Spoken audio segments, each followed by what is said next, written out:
15వ శతాబ్దంలో ఆర్కాటు ప్రాంతంలో అడయప్పాలెం అనే గ్రామంలో అవతరించిన పరమేశ్వర అవతారమైన అప్పయ్య దీక్షితేంద్రుల వారి పరమోపకారం చేత చతుర్మత సామరస్యం ఆ తర్వాత లోకంలో కలిగి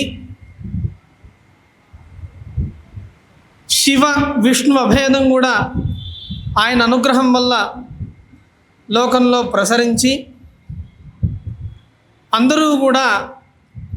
ఆయన చేసిన వాంగ్మయ సేవ వలన మనందరం కూడా ఆయా దేవతా తత్వాల్ని పరిపూర్ణంగా